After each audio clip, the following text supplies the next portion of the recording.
Welcome everyone, my name is Brendan Snyder. Thank you for joining me. Today we're going to take a look at the brand new Smith Kotzen album. This thing here is a stunning debut from Adrian Smith, of course, of Iron Maiden, and Richie Kotzen coming from Poison, Mr. Big, Winery Dogs, and of course the tremendous solo output that he's gotten. We're going to dive into all of that there in just a little bit. But if you're new to my channel and you haven't already hit the subscribe button, please click the button. Also leave a comment, hit like, all those things help support my channel. And if you enjoy the video, please share it. Also help get the word out that way. I would greatly appreciate that as well. And of course, as I always say, by subscribing, you'll be able to stay up to date on all that's going on in the world of music. Just like this today, taking a look at the brand new Smith Kotzen album. And this thing, as I said, is a stunner. Amazing guitar work, great bluesy, hard rock riffing and grooving, very soulful, all of that sort of stuff. And we'll dive into that a little bit in just a minute here. But I did want to give a little background on each of the guys. They've had some, an amazing career, each one of them. Adrian Smith being 64 right now, of course, coming from Iron Maiden, and in particular, my favorite one being Peace of Mind. That just happens to be my favorite. Also like Power Slave a whole lot. But the projects and things that he's done outside of Iron Maiden have never really had that Iron Maiden sound. He's a much more straight ahead rock guy. One of the first projects he did out of Iron Maiden was ASAP, the Adrian Smith project, which was almost a melodic rock sort of feel to it. And then later he did Psycho Motel, which was a little heavier, but more still in the rock vein. And then he actually joined up with Bruce Dickinson when Bruce Dickinson had left, and he did the Accident of Birth album with him. And that was a really great return to form for both of them, picking up more in the line of the Iron Maiden sound. Recently he did Primal Rock Rebellion, which was heavier and still not in the vein of Iron Maiden. So he's always branching out and trying different things, which I think is great.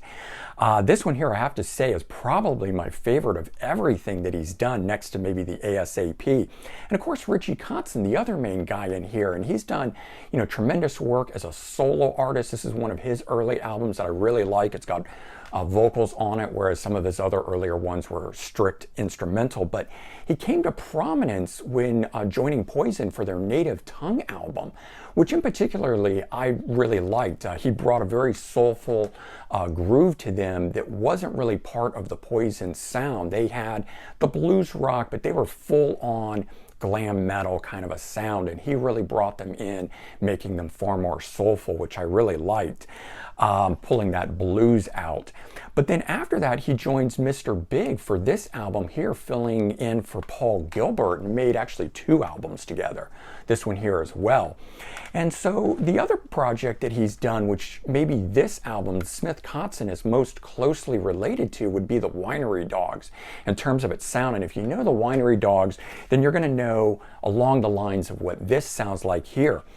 But the thing with this album is, so of course they both play guitar on here and bass, but they also both sing. And I was really shocked at how great their voices meld together.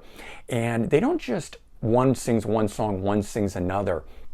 They either alternate lines, they alternate verses, they duet and sing together. So this album here is a fully collaborative effort in terms of their performances on here, but they also wrote the songs together and produced the album together. Richie actually plays drums on some of these tracks here as well.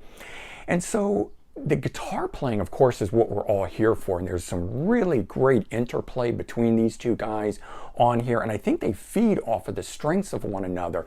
Each one has amazing guitar abilities that we know from these other projects that they're in, but together here, this is just a really great melding of these two guys, feeding off each other. Very bluesy and soulful rock album, as I was saying. So why I was pointing out all those earlier albums and projects is, it's far less in the vein of the Iron Maiden and much more along the lines of Richie Kotzen's work. And if you know Mr. Big and you know the Winery Dogs, I think that would give you a good representation of what this album is here, albeit I think this is even more bluesy and soulful than some of those things. So the album itself has 9 tracks on it. Tracks 1 and 6 are the rockers on this album, and then track 2 is a sort of slow, heavy rocker. 3 is a slow bluesy ballad type. 4 and 7 are the slow bluesy groove rockers, I would call them.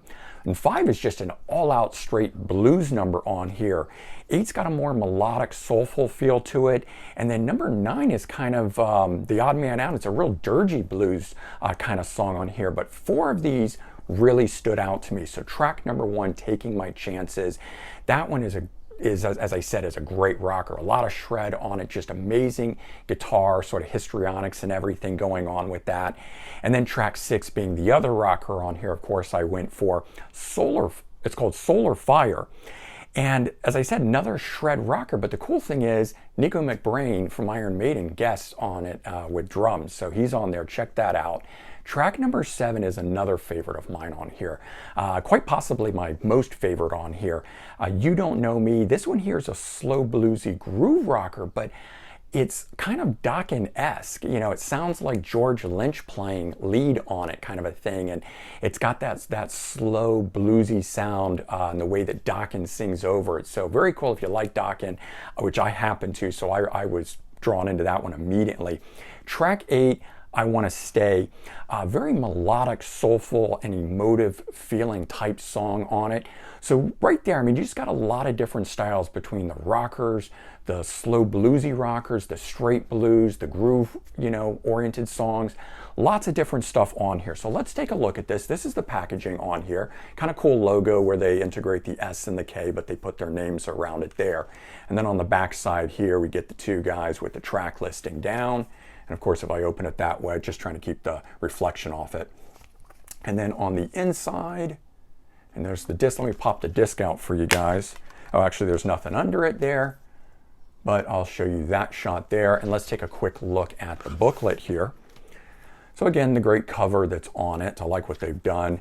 Lyrics on here until we get to this middle one, which is a great color shot of what's on the back of this, just as a reference.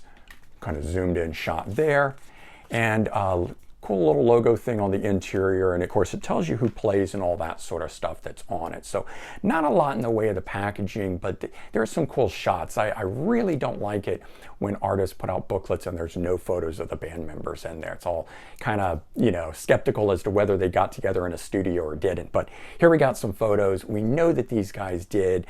Just a great pairing between these two guitarists and vocalists, in my opinion, and songwriters. I mean, geez, they did everything on this, and their strengths really play to each other on here.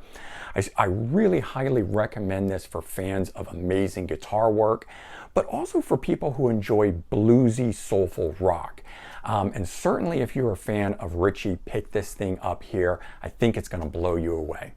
Hope you guys enjoyed this, and if you did, please remember to comment, like, and subscribe. Let me know your thoughts. I hope everyone has a great day, and I'll talk to y'all soon. Bye-bye, everyone.